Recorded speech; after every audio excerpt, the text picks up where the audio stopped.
بسم الله الرحمن الرحيم. الحمد لله رب العالمين، وصلى الله وسلم وبارك على نبينا محمد وعلى آله وصحبه أجمعين. أما بعد، إثبات السمع والبصر لله سبحانه وتعالى. ዛሬ የምናየው ክፍል አላህ Subhanahu Wa Ta'ala ሚሰማና የሚያይ አምላክ መሆኑን የሚያረጋግጡ የቁርአን አንቀጾችን የምናይበት ይሆናል። من إلى شيخ الإسلام ابن تيمية رحمة الله عليه وقوله قد سمع الله قول التي تجادلك في زوجها وتشتكي إلى الله والله يسمع تحاوركما إن الله سميع بصير. وقوله لقد سمع الله قول الذين قالوا إن الله فقير ونحن أغنياء. وقوله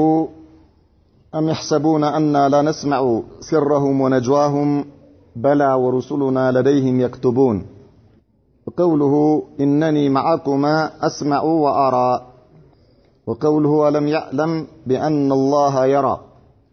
وقوله الذي يراك حين تقوم وتقلبك في الساجدين. وقوله وقل اعملوا فسيرى الله عملكم ورسوله والمؤمنون. በእነዚህ የተከበሩ አንቀጾች አላህ Subhanahu Wa Ta'ala ነገሮችን የሚያይና የሚሰማ መሆኑን ያረጋግጥልናል። قد سمع الله قول التي تجادلك في زوجها. الله በርግጥ ሰምቷል የዛች በባለቤቷ ምክንያት ካንተ ጋር የምትነጋገር የሆነችው ሴትየው ጉዳይ ወተሽተኪ ኢላላህ ወደ አላህ ስሞታ የምታቀርብ የሆነችው والله يسمع تحاوركما አላህ Subhanahu Wa Ta'ala የሁለታችሁን ቃለ ምልልስ ይሰማል አለ። إن الله سميع بصير። አላህ Subhanahu Wa Ta'ala ሰሚና ተመልካች የሆነ ጌታ ነው። እንዲሁ በሌላ የቁርአን አንቀጽ ላይ لقد سمع الله قول الذين قالوا إن الله فقير ونحن أغنياء. لقد سمع الله سبحانه وتعالى برقد سمتوال قول الذين النزيان نقر قالوا يالوتن إن الله فقير الله دهانو ونحن أغنياء إنيا حبتاموتنا يالوتن. أم يحسبون أن لا نسمع سرهم ونجواهم. بل إلى القرآن عن كسلاي من إلى الله أم يحسبون يقمتالو اندي يسبالو أننا لا نسمع سرهم ونجواهم إنيا يتدبكونا بمحكلاتشو يمشكوا الشكوت النجر يمان نسمع مهناتشن بلا انسمع لن مالتنا ورسولنا لديهم يكتبون ملكتو تشاتشن النرسو زندناتشو يصفالو. وقوله للا بللا القرآن عن كسلاي من إلال الله لموسى لهارون إنني معكما أسمع وأرى. أني كنن تقارنين اسمع له آية له. أهنم بللا القرآن عن كسلاي من إلال الله سبحانه وتعالى ألم يعلم بأن الله يرى. أي ملكة من دي إلال الله سبحانه وتعالى أياك من دي سويي الله سبحانه وتعالى يمياي مهونون. أهنم لنبي محمد صلى الله عليه وسلم من إلى الجال ولله القرآن انكسلاي الذي يراك حين تقوم يا لهنا لمتفلقوا نقر بمتنصبت جزي يمياي هنا وقيتا وتقلبك في الساجدين كسجاج وشقر ومبس كان عمالتهن መገላበጥህን ማለት ነው። ለነብዩ መሐመድ ነው ሰለላሁ ዐለይሂ ወሰለም የሚላቸው። አሁንም ምን ይላል አላህ በሌላ የቁርአን አንቀጽ ላይ ወቁል ኢዕመሉ ብለህ በላቸው ያ ሙሐመድ ስሩ ሁላችሁም فسير الله عملكم الله سبحانه وتعالى ስራችሁን ያያል ورسوله መልእክተኛውም ስራችሁን ያያል والمؤمنون አማኞችም ስራችሁን ያያሉ። ሼኽ ፈውዛን قد سمع الله قول التي الله برقت سمتوال የዛችን ማን ኸውለት ኢብኑ ተዕለበተ ትባላለች እቺ ሴት ከባለቤቷ ጋር ያልተግባባችሁ ማለት ነው ቱጃዲሉከ ካንተ ጋር የምትከራከር የሆነችው አዩሃ ነብዩ አንተ መልእክተኛ ሆይ تراجعك الكلام في شأن زوجها ካንተ ጋር ቃል ምልልስ የምታደርግ የሆነችው ሴትየው በባሏ ምክንያት በእርሷና በባሏ ምክንያት ስለ ተከሰተው ነገር وهو أوس ابن الصامت ይባላል እሷ ኸውለት ኢብነት ሰዕለባ ትባላለች ባለቤቷ አውስ ኢብኑ الصامت ይባላል እነዚህ ሁለቱ ባልና ሚስቶች ናቸው وذلك ይህ የሆነው ምንድነው حين ظاهر منها ይህ ሰውዬ ባለቤቱን አንቺ እንደ እናቴ ነሽ ይላታል ምን ማለት ነው ከአሁን በኋላ ከኔ ጋር በትዳር መሆን አትችይም እንደማለት ነው ከዚያ ይሄ ነገር በጣም ያስደነግጣታል ሴትየዋን ወደ ነብዩ መሐመድ ሰለላሁ ዐለይሂ ወሰለም ትመላለሳለች ወተሽተኪ ኢላላህ ሱሞታን ወደ አላህ ያቀረበች ማጡፉን አላ ቱጃዲሉከ በሚለው ያኒ ወደ በባሏ ምክንያት ካንተ ጋር ቃለ ምልልስ የምታደርገውና ጉዳዩንም ስሞታዋን ወደ አላህ የምታሰማ የሆነችው وذلك انه كلما قال لها رسول الله صلى الله عليه وسلم يا الله ملكتኛ መታስተናግራቸው قد حرمت عليه አንቺኮ በሱ ላይ حرام ሆነሻል ይሏታል የአላህ መልእክተኛ አይቻልም خلاص ፈቶሻል ተፈተሻል ማለት ነው አንቺ حرام ነሽ ባንቺና በሱ መካከል ከአሁን በኋላ የባልና ሚስት ጉዳይ ሊፈጸም አይችልም ሲሏት قالت ምን ትላለች والله ما ذكر طلاقا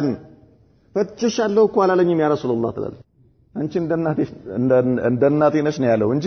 ፈትሻለሁ አለ እሷ እንደዚህ ትላቸዋለች ነብዩ መሐመድ ሰለላሁ ዐለይሂ ወሰለም አንቺ በሱ ላይ حرام ሆነሻል አይቻልም خلاص ተፈተሻል እንደማለት ፈቶሻል ማለት ነው ሲሏት ፈትሻለሁ እኮ አላለም ያ ረሱላህ እሷ ያኒ ያለችበት حال በጣም አስጨንቀዋታልና የአላህ መልእክተኛ ችግር የለም እንዲሏት ነው የምትፈልገው ተመለሽ ወደ ባለቤትሽ እንዲሏት ነው የምትፈልገው لا ثم تقول ከዚያ መጨረሻ ላይ ምን አለች አሽኩ ኢላላህ ወደ አላህ ስሞታዬን አቀርባለሁ አለች ፋቀቲ ወወህደቲ ድህነቴንም ሆነ ብቸኝነቴን ወደ አላህ አሰማለሁ እንግዲህ ህፃናቶች አሉኝ እንضممتهم ኢለይሂ ወደርሱ ካስጠጋኋቸው እነዚህ ህፃናቶች ዳዑ ዲን አልባ ይሆናል አስተዳደጋቸው የተበላሸ ይሆናል ምክንያቱም እሱ ምናልባት ያው ምግብ ማምጣት ካልሆነ በስተቀር ተርቢያቸው ልጆቹን ተንከባክቦ ማሳደግ አይችልም ስለዚህ ለሱ እሱ ጋር ይሁኑ ካልኩኝ ልጆቼ ዲን ያጣሉ ከዲን ይወጡብኛል ህይወታቸው የተበላሸ ይሆናል ይጠፋሉ ወይን ضممتهم ኢለየ እኔ ጋር ላርጋቸው ካልኩኝ ደግሞ ጃኡ ይራቡብኛል አለቻቸው ይራባሉ መልካም የሚሆነው በእኔና በሱ መካከል ሲያድጉ ነው አንድ ላይ ሆነ ስለዚህ አሁን መለያየታችን የኔ ከሱ መለየት አደጋው ልጆቼ ላይ ነው የሚሆነው እሱ ጋር ይሁንም ካልኩኝ ይሁኑ ካልኩኝም አስተዳደጋቸው ብልሹ ይሆንና ይጠፉብኛል እኔ ጋር ላርጋቸው ካልኩኝ ደግሞ ይራቡብኛል አለቻቸው وجعلت ترفع رأسها إلى السماء ከዚያ ከነብዩ መሐመድ ሰለላሁ ዐለይሂ ወሰለም መልስ ስታጣ ራሷን ወደ ላይ ያደረገች اللهم إني أشكو إليك الله ሆይ እኔ ወዳንተ ስሞታዬን አቀርባለሁ ትላለች የዚህን ጊዜ ነው አላህ قد سمع الله قول التي تجادلك في زوجها الله በርግጥ የዛችን ሴትየው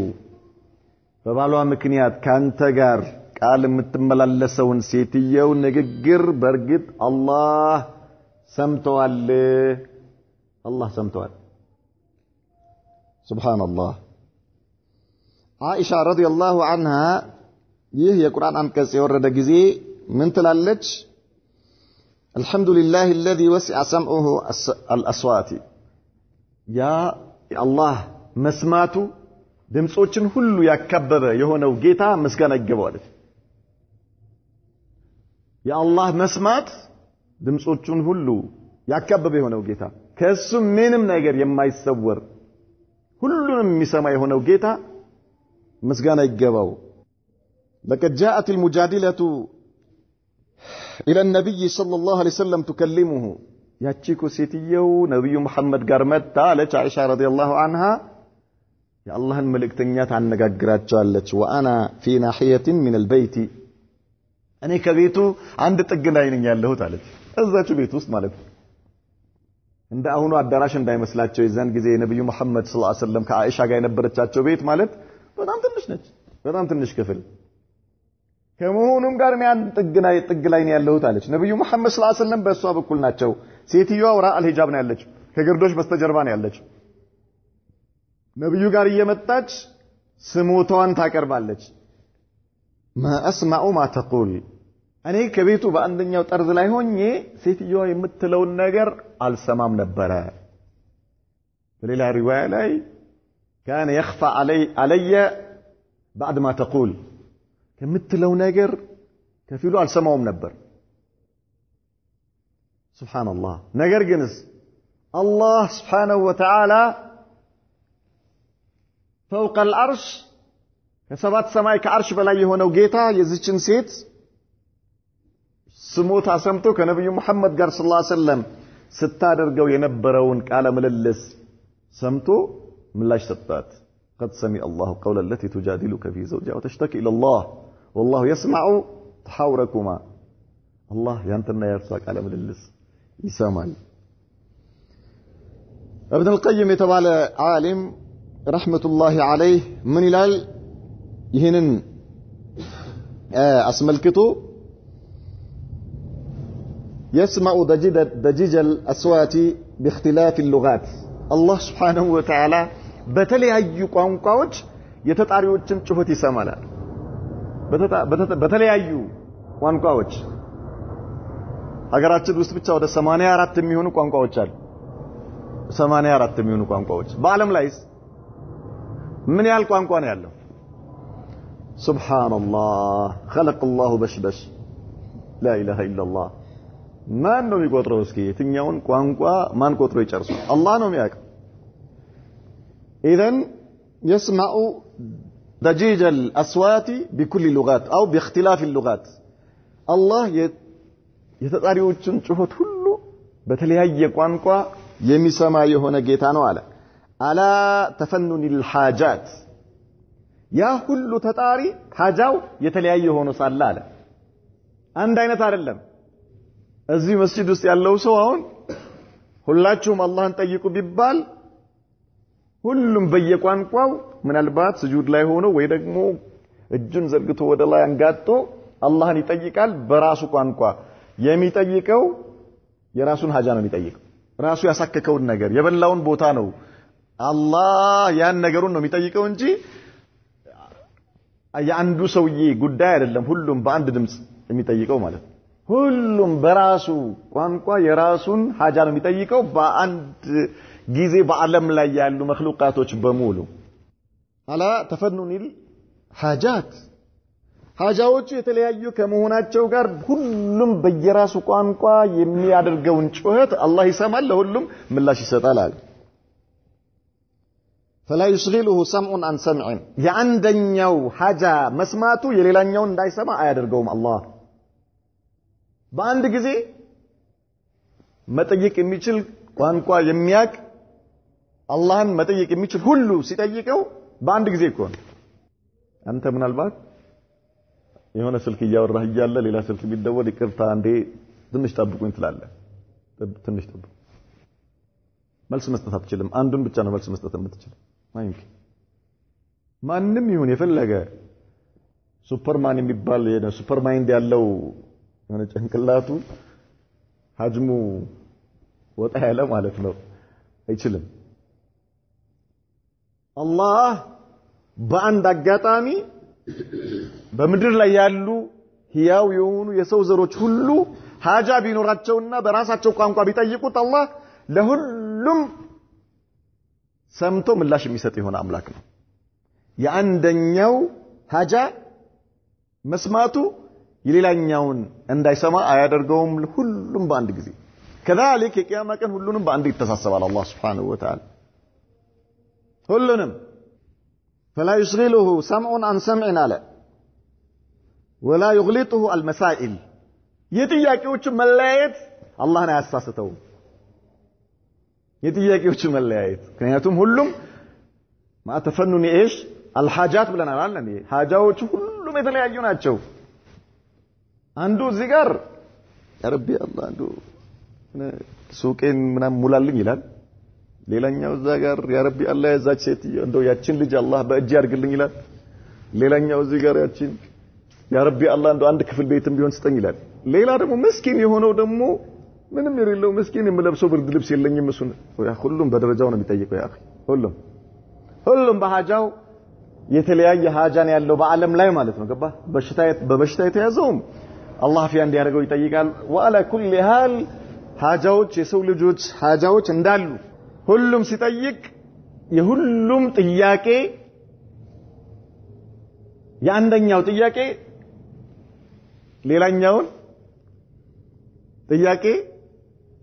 እንዳይመልስ አያደርገውም ብለናል። ከዛሊከ ሁሉም ጥያቄዎች ሁሉም የቀረቡ ፋይሎች አጀንዳቸው በውስጣቸው ያለው ነገር የተለያየ ነው። የአንዱ ከሌላው መለያየት አላህን አያሳስተም። ሁሉም ዓለም ላይ ያለው ሁሉ የጠየቀው ጥያቄ መልስ ይሰጠዋል። ሁሉም መንግስት መሆን ቢጠይቅ ምን ቢሆን ምን ወላ የፈለገው ولا يتبرم بإلحاه الملحين على ابن القيم ችክ ባዮች ችክ በማለታቸው አላህ አይሰለችም። አንዳንዶች ሱብሃንአላህ العظيم ማሻአላህ ችክ የሚልን ሰው አላህ ይወዳል። ችክ የሚል ሰው ለምን ኢባዳ እኮ ነው። ሰውየው የሆነ ሐጃ አጋጥሞት ያአላህ ሐሲል በሁለመናው ፊቱን ውዱእ አድርጎ ይገባል። ሁለት ረካ ይሰግድና ከዚያ በኋላ ፊቱን ወደ ቂብላ አቅጣጫ እጁን ዘርግቶ ተናንሶ ምን ብሎ አንገቱን ወደ ላይ አንጋጦ ያአላህ ሲል ከዚህ በላይ ኢባዳ የለም፣ ከዚህ በላይ መተናነስ የለም፣ ከዚህ በላይ ሁለመናን ለአላህ መስጠት የለም። ሱብሃንአላህ العظيم ኢዘን ይሄ ትልቅ የሆነ ምንድነው ወደ እርሱ መቃረብ ነውና የሰውየው ችክ ማለት አላህን አያሰለቸው። ይህ መሰልቸት የሰው ልጅ ባህሪ ነው። አላህ በጠየቀው ቁጥር ችክ ባልክ ቁጥር በጣም ይወድሃል። የሚያሳዝነው ግን ሰዎች ሐጃ ሲገጥማቸው በጣም ሙቀረብ ይሆናሉ ወደ አላህ። ከዚያ በኋላስ አንዳንዱ አላህ ይጠብቀን እንጂ ጭራሽ ከመስጂድ የሚጠፋ ማለት ሐጃው ከወጣለት በኋላ ማለት ላባስ ሰውየው በአንድ መልኩ በዚህ መልኩ ወደ አላህ መጠጋቱ ያስደስታል። ነገር ግን كيف يا اخي አንተ በጭንቅህ ጊዜ ወደ አላህ ቀርበህ አላህ Subhanahu Wa Ta'ala ከጭንቅ ካወጣ በኋላ መጥፋት ይሄ የማን የሙእሚኖች ባህሪ አይደለም። ሙእሚን ሁሉ ጊዜ ከአላህ ጋር ነው። ጭንቅ በደረሰበት ጊዜ ግን ከሱ ሌላ መጠጊያ ስለሌለው خلاص ችክ ይላል። ችክ ማለቱ ደግሞ አላህ ይወደዋል እንጂ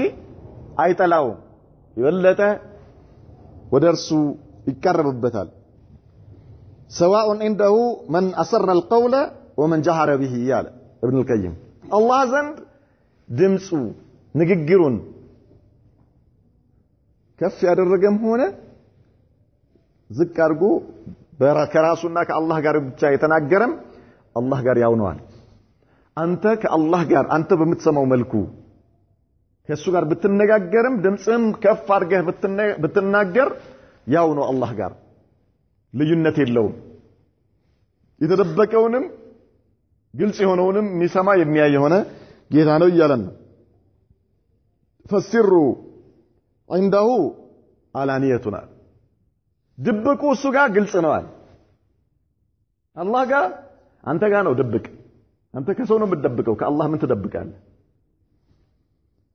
والغيب عنده الشهادة ሩቅ የሚባለው ነገር አላህ ጋር ቅርብ ነው፣ ያየዋል። አላህ ሩቅ የሚባል ነገር የለም፣ ከሰው ነው። عائشة رضي الله عنها من قالت الحمد لله الذي وسع سمعه الأصوات الله مسكان يجباو مسماتو دمصن ያካበበ የሆነው ጌታ አለች يسمع تحاوركما الله ቃለ ምልልሳችሁን ይሰማል አይ ተራጆአኩማ في الكلام በንግግር የምታደርጉት ምልልስ ማለት ነው ان الله سميع بصير الله سميعنا ተመልካች የሆነ ጌታ ነው يسمع كل الأصوات دمص يتبالن بمولو يسمع الله سبحانه وتعالى ويبصر ويرى كل المخلوقات يا لسمال فطران باتك علي ومن جملة ذلك ما جادلتك به هذه المرأة كمساماتشو ነገሮች ውስጥ እቺ በባሏ ምክንያት ካንተ ጋር መጣ የምትነጋገር የሆነችዋን ሴትም ጥያቄ መስማቱንና አላህ መልስ መስጠቱ وقوله لقد سمع الله قول الذين قالوا إن الله فقير ونحن أغنياء هم قوم من اليهود كعيهود وسط يهونوا كفلوج من قالوا هذه المقالة لما أنزل الله من ذا الذي يقرض الله قرضا حسنا يميله يقول عن أنكس الله سيارك ما أنه الله سبحانه وتعالى ملكام يهونا بدر يميابدرو يميله يقول عن أنكس سيورد عيهود الله دهانا ونيا هبتاموچنا نالو ምክንያቱም ከኛ ምን እየጠየቀ ነው አሉ ብድር እየጠየቀ ነው እኛንን ሀብታሞች አሉ يعني سبحان الله من ذا الذي يقرض الله قرضا حسنا يميله ማለት ነው قالوا ذلك تمويها على ضعفائهم يعني ይሄ እነርሱ ጋር ያሉ አቅላቸው ደካማ የሆኑ ሰዎችን የነብዩ መሐመድን ሰለላሁ ዐለይሂ ወሰለም ንግግር ሰምተው ወደ እስልምና እንዳይመጡ ለማድረግ ነው እንጂ ያቃሉ እኮ ልቦናቸው ያቃል لا أنهم يعتقدون ذلك لأنهم أهل كتاب ምክንያቱም ይሄን ከልባቸው አይደለም ለምን ተውራት አላቸው በእጃቸው ላይ ተውራት አለ ስለ አላህ ያውቃሉ ጠንቅቀው ያውቃሉ ነገር ግን ኩራት ነው ምን ያደርጋቸው ይሄን እንዳያደርጉ የከለከላቸው ማለት ነው وإنما قالوا ذلك ليشككوا في دين الإسلام እስልምና ላይ ሰዎች ጥርጣሬ እንዲኖራቸው ለማድረግ እንጂ እውነትም እነሱ አምነውበት አይደለም አላህ ደሃ ነው ብለው አምነውበት አይደለም من ذا الذي يقرض الله قرضا حسنا ما انه لله መልካም የሆነን ብድር የሚያበድር ማለት ለአላህ Subhanahu Wa Ta'ala ለአላህ ባሮች አንተ ለአላህ ባሮች ለአላህ ብለህ ካበድርክ በአላህ ዲን ላይ ለአላህ ብለህ ካወጣ ለአላህ ነው የሰጠኸው ማለት ነው የቲምን ለአላህ ብለህ ከረዳ طيب የተቸገረን ሰው መከራ ያጋጠመው ችግር ያጋጠመውን ሰው ከችግሩ ከጭንቁ ብታወጣ ለአላህ እንደሰጠኸው ነው የሚቆጠረው ይሄ ገንዘብህ አልጠፋ አላህ ጋር ነው ያስቀመጥከው ማለት ለአላህ ነው የሰጠኸው አንተ የሱን ባሮች የአላህን ባሮች ስትንከባከብ ለአላህ ባሮች መልካም ነገር በምትውልበት ጊዜ ሙአመላህ ከማን ጋር ነው ከአላህ ጋር ነው ደሞዝህ ማን ነው የሚከፍልህ አላህ የምታስቀምጠው አላህ ጋር ነው ማለት ነው አይጠፋብህም ስለዚህ እነዚህ አይሁዶች ይሄን የቁርአን አንቀጽ አስመልክተው ምን አሉ እኛ ሀብታም ነን አላህ ደሃ ነው አሉ አመለሁም الله بما يستحقون نعم وقوله ام يحسبون ان لا نسمع سرهم ونجواهم ያስባሉ እንደኛ ማንሰማ መስሏቸው በውስጥ የሚናገሩትን ما يسرون به في انفسهم በውስጣቸው በልባቸው ለራሳቸው ለሰው ሳይናገሩ ራሳቸው በውስጣቸው የሚናገሩት او ما يتحدثون به سرا في مكان خال ወይ ደግሞ በተገለለ ቦታ ላይ ከሆነ ሰው ጋር በድብቅ የሚያወሩት ማለት ነው ወነጅዋውም ደግሞ ما يتناجون به فيما بينهم ነጅዋ የሚባለው መንሸኳሾክ ማለት ነው ከጓደኛህ ጋር ሊሆን ይችላል 2 3 4 ሆነህ ሊሆን ይችላል ከሌሎች ደብቀህ በሚስጥር የምታወራው ነገር ነጅዋ ይባላል ስር ከተባለ በአብዛኛው ከራስህ ጋር ነው አንተ ውስጥ ያለ ነገር ነው ለሌላ ያልገለጽከው ሲሆን ነጅዋ ማለት ተናጂ የሚባለው ደግሞ ሌሎች ሌላ ሰው እንዳይሰማ 2 3 ሆነ የምታወራው ነገር ማለት ነው አይ ما يتناجون به فيما بينهم والنجوى ما يتحدث به الانسان مع رفيقه ويخفيه عن غيره ነጅዋ የሚባለው አንድ ሰው ከጓደኛው ጋር የሚያወራው ሌላው እንዳይሰማ ደብቆ ማለት ነው በላ እንሰማለን እንጂ نسمع ذلك ونعلم به እንሰማዋለሁ አቀዋለሁ አለ አላህ ورسلنا لديهم يكتبون ማለት ስራን የሚመዘግቡ መላእክቶች ናቸው እነዚህ መላእክቶች አልሐፈዛ የሚባሉት የሰው ልጅ መላእክቶች አሉት ከርሱ ጋር አብሮ ስራውን የሚጽፉ ማለት ነው عندهم يكتبون جميع ما يصدر عنهم من قول او فعل እያንዳንዱ መላእክት وان عليكم لحافظين كراما كاتبين يعلمون ما تفعلون እንዳለው አላህ Subhanahu Wa Ta'ala እናንተ ዘንድ ጠባቂ መላእክቶች አሉ አለ አላህ Subhanahu Wa Ta'ala يعلمون كراما كاتبين የተከበሩ የሆኑ መላእክቶች የባሮቹን ስራ እንዲመዘግቡ ኃላፊነት የተሰጣቸው ወዚፋቸው ይሄ ሆነ ማለት ነው يعلمون ما تفعلون የምትሰሩትን ነገር ያውቃሉ ይጽፉታል ማለት ሁሉም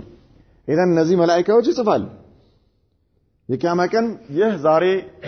ስንሰራው የተጻፈው ነገር ይመጣልናል ማለት ነው وقوله انني معكما يقول تعالى لموسى واخيه هارون عليهم الصلاه والسلام لموسى ለወንድማቸው ለሃሩን አላህ ምን ይላቸዋል እኔ ከናንተ ጋር ነኝ لما ارسلهما الى فرعون ወደ فرعون በላካቸው ጊዜ እኔ ከናንተ ጋር ነኝ ያላቸው بحفظي وكلاءتي ونصري لكما እናንተን በማየቴ በመጠበቄ በመርዳቴ ከናንተ ጋር ነኝ اسمع وارى اسمعله አያለሁ ምን اسمع كلامكما وكلام عدوكما የናንተንም ንግግር እሰማለሁ የፊራኦንንም የጠላታችሁንም ንግግር እሰማለሁ ምን ማለት ነው አላህ Subhanahu Wa Ta'ala ነብዩ ሙሳንና ሃሩንን ወንድማቸውን ወደ ፊራኦን በሚልክበት ጊዜ لا تخافا ነው አትፍሩ ሂዱ ነው ሂዱ ለሙሳና ለሃሩን انني معكما اسمع وارى እኔ ከናንተ ጋር ነኝ እሰማለሁ የሚናገራችሁን ነገር እሰማለሁ ስለዚህ ምን መልስ እንሰጠዋለን ብላችሁ አትፍሩ መልሱን እኔ አሳውቃችኋለሁ ነው ለነብዩ ሙሳ كذلك ሌላ አደጋ ያደርስብናል ብላችሁ አትፍሩ አያለሁ እኔ አደጋ እንዳይደርስባችሁ እኔ ጠብቃችኋለሁ انني معكما اسمع وارى የሚሰራውን አያለሁ ድርጊቱን እከታተላለሁ አላህ ያየዋል የሚናገረውን እሰማለሁ አትፍሩ አይብ አንተና ወንድምህ ሄዱ የኔን መልእክት አድርሱ እናንተን መጠበቁ በኔ ላይ ነው አላቸው አላህ Subhanahu Wa Ta'ala እጠብቃችኋለሁ እሱ ከኔ ውጭ አይደለም አየዋለሁ የሚያርገውን እናንተ የማታዩት የሚሰራው ደባ ካለ የሚሰራው ተንኮል ካለ አመክነዋለሁ ነው እጠብቃችኋለሁ ንግግር ቢያመጣ ንግግሩን እሰማዋለሁ ምን እመልሳለሁ አትበል ያ ሙሳ መልሱ ከኔ ነው ሲጠይቅህ መልስ ይመጣልሃል ይያላቸው ነው አላህ Subhanahu Wa Ta'ala ነብዩ ሙሳ ማለት ነው اسمع كلامكما وكلام عدوكما وارى مكانكم ومكانه የእናንተንም ሁኔታ ያለው ያላችሁበትን እሱንም ስለዚህ وما يجري منكما ومنه ከእናንተ የሚከሰተውን ከሱም የሚከሰተውን ነገር አያለሁ ሰማለሁ وهذا تعليل لقوله لا تخافا ላለው ነው ማለት አትፍሩ ላለው ምንድን ምላሹ ነው قوله ألم يعلم أبو جهل ማለት ነው ألم يعلم بأن الله يرى ميلو أبو جهل ነው حينما نهى رسول الله صلى الله عليه وسلم عن الصلاة نبي محمد صلى الله عليه وسلم በካዕባ ዙሪያ እንዳይሰግዱ በከለከላቸው ጊዜ ነው አላህ Subhanahu Wa Ta'ala የቁርአን አንቀጽ ያወረደው ማለት بأن الله አያውቅም እንደ አቡ ጀህል አላህ የሚያይ መሆኑ ድርጊቱን ከዚያስ የሚመነዳው መሆኑን በስራው የሚይዘው መሆኑን የሚቀጣው መሆኑን አያውቅም እንዴ ሱብሃንአላህ ምን እንዲህ አይነት ድፍረት ውስጥ እንዲገባ አደረገው ነው اما علم ان الله يراه ويسمع كلامه الله سبحانه وتعالى የሚያየውና ንግግሩን የሚሰማ መሆኑን አያውቅምን سيجازيه على فعله اتم الجزاء በዚህም ምክንያት አላህ Subhanahu Wa Ta'ala ሙሉ የሆነ ጀዛ የሚሰጠው መሆኑን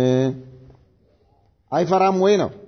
والاستفهام للتقريع والتوبيخ الله سبحانه وتعالى ألم يعلم بأن الله يرى የሚለው አይ ምን ይሄ ጥያቄ ነው የጥያቄ استفهام ማለት ጥያቄ ማለት ነው ነገር ግን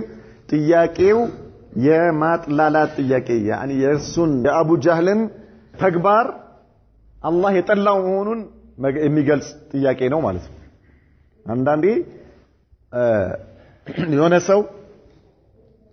የጠየቀው ጥያቄ ምናልባት በጣም አላስፈላጊ ከሆነና እርምጃ የሚያስወስድበት ከሆነ ምን ትለዋለህ አልክ እንዴ ትለዋለህ طيب የሚከተለውን ታውቃለህ እንደማለት ነው قوله الذي يراك يبصرك حين تقوم للصلاة وحدك الذي يراك يا የሚያይ ሆነው ጌታ አላህ حين تقوم للصلاة وحدك ለብቻ ለሰላት ሌሊት ሊሆን ይችላል ሌላም ጊዜ ለማንኛውም ጉዳይ ለሰላት ብቻ ሳይሆን ለሰላትም ሆነ ለሌላ ለማንኛውም ጉዳይ ካለህበት ስትንቀሳቀስ የሚያይ የሆነው ጌታ وتقلبك في الساجدين እንዲሁም ደግሞ ከሰጋጆች ጋር ሆነ ጎንበስ ቀና ስትል የሚያይ የሆነው ጌታ يراك إذا صليت في الجماعة كجماعة ጋር ሆነ በምትሰግድበት ጊዜ راكعا وساجدا وقائما አንተ ከሰጋጆች ጋር አብረህ ሩኩ ስታረግ ስጁድ ስታረግ አብረህ ስትቆም የሚያይ የሆነው ጌታ إنه هو السميع እሱ አላህ Subhanahu Wa Ta'ala ሰሚ ነው لما تقوله ለምትለው ነገር العليم به እንዲሁም ደግሞ አዋቂ ነው በሰላት ውስጥ ቆመ የምትለውን ይሰማል كذلك የምታደርገውን ያውቃል ነው وقوله وقول اعملوا بلا بل اعملوا سروا ማለት ነው قل يا محمد صلى الله عليه وسلم لهؤلاء المنافقين لنزيا لمنافقوች اعملوا سروا ما شئتم የፈለጋችሁትን واستمروا ቀጥሉበት على باطلكم بباطلاችሁም ولا تحسبوا اتغمتوا ان ذلك سيخفى كالله يدبقال ብላችሁ ግን እንዳታስቡ فسير الله ያየዋል عملكم ስራችሁ ورسوله يعني መልእክተኛውም والمؤمنون አማኞችም ያዩታል ستظهر اعمالكم ስራችሁ ግልጽ ይሆናል للناس ለሰዎች وترى في الدنيا በዱንያ ላይ ትታያለች ይሄኛው ሼክ ፈውዛን ለሙናፊቆች ብቻ ነው ያሉት ነገር ግን ይህ የቁርአን አንቀጽ ለሁሉም ይሆናል وقل اعملوا فسير الله عملكم ورسوله والمؤمنون سروا نعم ሙናፊቅም ሊሆን ይችላል ሙሽሪክም ሊሆን ይችላል ከሃዲም ሊሆን ይችላል كذلك ሙእሚንም ሊሆን ይችላል አማኞችም ማለት ነው አማኞችም የሚሰሩትን ስራ አላህን የሚፈሩ ሰዎችም የሚሰሩትን ስራ አላህ ያየዋል በዱንያ ላይ ግልጽ እንዲሆን አላህ ያደርገዋል ለሌሎች አማኞች ማለት ነው ለሌሎች አማኞች ግልጽ እንዲሆን አላህ ያደርገዋል በዚሁ ምክንያት የሰዎች ውዴታ በእነዚያ አላህን ፈርቶ መልካም ስራ በሚሰሩ ሰዎች ላይ እንዲመጣ አላህ ያደርጋል የመልካም ስራቸው አላህን የመፍራታቸው የዱንያ ላይ ሽልማታቸው የሰው ውዴታ እንዲሆን አላህ ያደርግላቸዋል ለመልካም የአላህ ባሮች ማለት ነው كذلك አመፀኛ የሆኑ ከሃዲያኖች ሙናፊቆች የአላህ ጠላቶች የሚሰሩት ስራ የፈለገው ጨለማ ውስጥ ገብተው ቢሰሩት የፈለገው ተደብቀው ቢሰሩት አላህ ግልጽ ያወጣባቸዋል طيب በዚህም የተወገዙ እንዲሆኑ አላህ ያደርጋቸዋል ዱንያ ላይ አኺራ ላይ እነዚያም መልካም ምንዳቸው አላቸው እነዚህም የስራቸው ደሞዝ ያገኛሉ ቅጣቱን ማለት ነው ከአላህ ስለዚህ ወቁል اعملوا فسير الله عملكم ورسوله ማለት والمؤمنون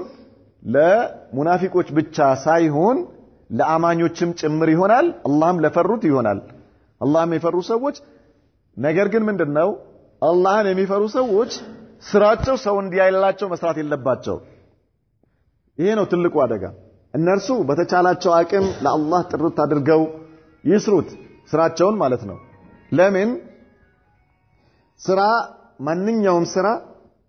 ለአላህ ተብሎ ካልተሰራ አላህ ዘንዳ ምንዳ የለው ዋጋ የለው አንድ ስራ ከመጀመሪያው ሲሰራ ጀምሮ እዩልኝ ከገባበት ስራው ባጢል ለምን ሽርክ ስለሆነ ማለት ነው ሰው እንዲያይልኝ ብሎ መስራት በራሱ ሽርክ ነው ሽርክ ደግሞ ትልቁ ሽርክ ከሆነ አጠቃላይ ስራን ውድቅ ያደርጋል ትንሹ ሽርክ ከሆነ ያ የገባበትን ስራ ውድቅ ያደርገዋል ምናልባት የገባበት ያ ስራ ተያያዥነት ያለው ካልሆነ በስተቀር ሪያ የሚባለው ነገር ተያያዥነት ያለው ስራ ከሆነ ከመጀመሪያው ገና ሲገባበት ጀምሮ ሪያ ከገባበት በዚያው ሪያ ቀጥሎ ካለቀ አለቀ ነው ያ ስራ እንዳለ ይበላሽበታል ደግሞ ከመጀመሪያ ሳይጀምር መሃል ላይ ከሆነ ሸይጣንን ታግሎ ካሸነፈ አልহামዱሊላህ ሸይጣኑ አሸንፎት በዛው በሪያ ከጨረሰውም ስራው ይበላሽበታል ነገር ግን ተያያዥነት የሌለው ከሆነስ ተያያዥነት የሌለው ማለት ለምሳሌ አንድ ሰው ዘካ ያወጣል እንበል ዘካ ሲያወጣ 100,000 ብር የንብረት ዘካ አለበት 100,000 ብር ሲያወጣ ይህ 100,000 ብር ለ10 ሰዎች ሊሰጥ አሰበና ለአንደኛው ሰውዬ 10,000 ብር ሲሰጥ ሪያ መጣበት እቺኛው 10,000 ብር ውሃ ወሰዳት ቀጥሎ ያሉ ለዘጠኙ ሰዎች ግን በንጹህ እያሰጣቸው ማለት ነው ግልጽ አለ ተያያዥነት የለውም ምክንያት ያኛውም ለብቻው ነው ይሄኛውም ለብቻው ነው ያኛውም ለብቻው ነው ለአንድ ሰው ከሰጠውስ ዘካው ለአንድ ሰው ከሰጠውስ ሰው እንዲያይልኝ ብሎ ሰጥቶት ከሆነ 100,000 ብር ምን ሆኗል ውሃ በላው ሱብሃንአላህ ሙእሚን የሆነ ሰው ስራ በሚሰራበት ጊዜ ሰው እንዲያይልኝ ብሎ መስራት የለበትም ለአላህ ብሎ ይስራው ነገር ግን ስራውን አላህ ያቀዋል አላህ ያየዋል ከዚያ በኋላ አላህ Subhanahu Wa Ta'ala ለሙእሚናኖች እንዲታይ አላህ ያደርገዋል ያ ችግር የለበትም ሰዎች ይሄ ሰውዬ መልካም ነገር ይሰራል ቢሉ እሱ ንያው ላይ ይሄ ነገር እስካልመጣና ሰው እንዲያይለት ብሎ እስካልሰራ ድረስ ሰው እንዲያይለት ብሎ እስካልለፋ ድረስ እሱ ለአላህ ብሎ ለፍቶ ሰዎች ቢያውቁና ቢያወድሱት ይሄ በዱንያ ላይ አላህ ለሙእሚናኖች የሚከፍለው ዋጋ ነው ችግር የለበትም ማለት ነው እሱ ንያውን ነው መጠበቅ ያለበት طيب اذا الله وقل اعملوا فسير الله عملكم ورسوله ለማን ይሆናል ለአማኞችም ይሆናል ለሙናፊቆችም ለካዲያኖችም ይሆናል نعم فسير الله عملكم ورسوله ستظهر اعمالكم للناس نعم الى وستردون تملسالاችሁ بعد الموت ከሞት በኋላ الى عالم الغيب والشهاده የሩቅንና የቅርቡን ወደሚያቀው ጌታ فينبئكم بما كنتم تعملون ተሰሩት በነበራችሁት ነገር አላህ ይነግራችኋል فيجازيكم على ذلك በስራችሁም ልክ ምንዳ አላህ ይሰጣችኋል ማለት ነው الشاهد من الايات الكريمه ከነዚህ የቁርአን አንቀጾች من وسدوا ወይ ደግሞ ምንድነው የተፈለገበት ከተባለ في هذه الايات በእነዚህ አንቀጾች وصف الله سبحانه بالسمع والبصر الله የሚሰማ መሆኑን ለማረጋገጥ ነው እነዚህ የቁርአን አንቀጾች አላህ Subhanahu Wa Ta'ala ሲያመጣቸው ምንድነው አላህ ያያል ይሰማል طيب አላህ ያያልና ሙእሚናኖች አላህን ያዩታል የተለያዩ ነገሮች ናቸው ይሄ እንዳይቀላቀልባችሁ አላህ ሙእሚናኖች ያዩታል ማለት ሌላ ነገር ነው አላህ ያየናል ነው ይሄ አላህ ያየናል ባሮቹን ያያል ነው نعم وانه تعالى يسمع ويبصر الله ያያል ይሰማል حقيقة على ما يليق به منزه عن صفات المخلوقين ومماثلتهم الله سبحانه وتعالى ከፍጡራኖች ባህሪ የጠራና የላቀ የሆነ ጌታ ነው አምሳያ የለውም ነገር ግን ያያል እውነተኛ የሆነ ማየት ይሰማል እውነተኛ የሆነ መስማት ለሱ ለኃያልነቱና ለልቅናው በሚገባ መልኩ فالآيات صريحة في إثبات السمع والبصر እነዚህ የቁርአን አንቀጾች አላህ የሚሰማ የሚያይ ለመሆኑ በጣም ግልጽ ናቸው ፍንትው ብለው እንደ ጠዋት ፀሐይ የሚታዩ ማለት ነው ምንም ግርዶ የሌለባቸው ከዚህ በኋላ መጥቶ አንድ ሰው አላህ አያይም አላህ አይሰማም ቢለን አንተ አትስማ አንተ አትይ እንለዋለን كيف يا اخي يقول يعني يتجرأ على الله بالله لا نعمت دفرت ነው الله አያይም الله አይሰማም لا اله الا الله كيف يا اخي ምን ማለት ነው ስለዚህ እንደነዚህ አይነት በጣም ግልጽ ብሎ የሚታዩ የቁርአን አንቀጾች በለዛው ዋቂ በሆነ ክስተት ላይ ነብዩ መሐመድ ሰለላሁ ዐለይሂ ወሰለም በህይወት ዘመናቸው እሳቸው እያሉ ከአንዲት ሴት ጋር ያደረጉትን ንግግር አላህ ሰምቻለሁ ብሎ ምላሽ እየሰጠ ምን ማለት ነው አላህ አይሰማም حيث جاء فيها إثبات السمع لله بلفظ الماضي والمضارع واسم الفاعل ይሄ መስማት የሚባለው ነገር አሉ አላህ Subhanahu Wa Ta'ala በቁርአን ውስጥ ያለፈ ድርጊትን በሚገልጽ መልኩ መጥቷል አሁን ያለን እየተደረገ ያለን ድርጊትና ወደፊትም በሚደረግ ድርጊት በሚገልጹ ቃላቶች ሙዳሪዕ ማለት አሁን እየተደረገ ያለና ወደፊትም የሚደረግ ድርጊትን የሚገልጽ ነው ማዲ ደግሞ ስንል ተሰርቶ ያለፈን ድርጊት ነው የሚገልጸው واسم الفاعل اسم الفاعل ማለት ደግሞ የድርጊት ፈጻሚ ስም የሚያመለክት ማለት ነው ሰሚዕ የሚባለው ይህ اسم الفاعل ይባላል على كل حال ብዙ سمع ويسمع وسمع በሚል ማለት ነው ولا يصح في كلام العربي بعربኛ ንግግር ሊሆን አይችልም أن يقال لشيء لعنداች ነገር ሊባል هو سميع بصير እሱ ሰሚ ነው ተመልካች ነው ሊባል አይችልም إلا وذلك الشيء يسمع ويبصر ያ ሰሚ ነው ተመልካች ነው የተባለው ነገር የሚያይና የሚሰማ ካልሆነ በስተቀር ለማያይ ለማይሰማ ነገር ሰሚዕ ነው ወይም በሲር ነው አይባል ስለዚህ አላህ Subhanahu Wa Ta'ala ሰሚዕና በሲር ነው ስንል ያያል ይሰማል ማለታችን ነው هذا هو الأصل فلا يقال جبل سميع بصير ለተራራ ለምሳሌ ያያል ይሰማል አይባልም የማይሰማ ስለሆነ ማለት ነው لأن ذلك مستحيل ይህ በፍጹም በጭራሽ ሊሆን የሚችል ነገር አይደለም إلا لمن يسمع ويبصر لم ያይና ለሚሰማ ካልሆነ በስተቀር ስለዚህ አላህ Subhanahu Wa Ta'ala የባሮቹን ተግባር የሚያይ ንግግራቸውን የሚሰማ የሆነ ጌታ ነው ይህንን ማወቅ አላህን Subhanahu Wa Ta'ala የበለጠ እንድንፈራው የበለጠ እንድንጠነቀቀው ያደርገናል አንድ ሰው የአላህን ስምና ባህሪ ማወቁ ያ ስምና ባህሪው የያዛቸው በውስጣቸው የያዘውን መልእክት በሱ ላይ እንዲታይ ያደርጋል አላህ ሰሚ ነው ስትል የምትናገረውን ነገር ትቆጥባለህ ለምን ይሰማኛል የምለውን ነገር ብለህ ስለምታስብ ማለት ነው طيب አላህ ተመልካች ነው ያያል ስትል የምትሰራውን ነገር ተጠንቅቀህ ትሰራለህ ከአላህ እይታ መውጣት ስለማትችል ማለት ከአላህ እይታ ትወጣ طيب ለዚህ ነው ሰዎች የአላህን ስምና ባህሪ ካወቁ ሙእሚኖች ሙስሊሞች እውነተኛ ሙስሊም ይሆናሉ የሚባል እውነተኛ طيب አትዋሽም አታታለልም ለምን ማታለልህም መዋሸትህም አላህ ያያል ይሰማል ይሄንን ስንዘረዝር ብናድር ጊዜ አይበቃም ነገር ግን እነዚህ የአላህ Subhanahu Wa Ta'ala ስምና ባህሪያቶች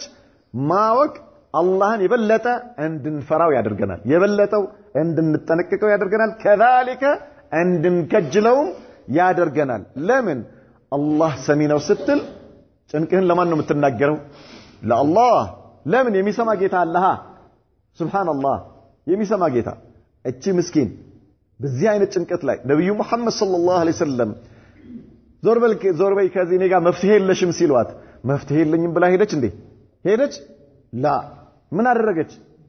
ስሞታዋን ወዴት ወደ አላህ ምላሽ መጣላት ሱብሃንአላህ العظيم نعم هكذا اذا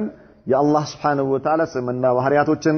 ማወቃችን አላህን እንድንፈራውም እንድንከጅለውም ያደርገናል نكتفي بهذا هذا صلى الله وسلم وبارك على نبينا محمد وعلى آله وصحبه وسلم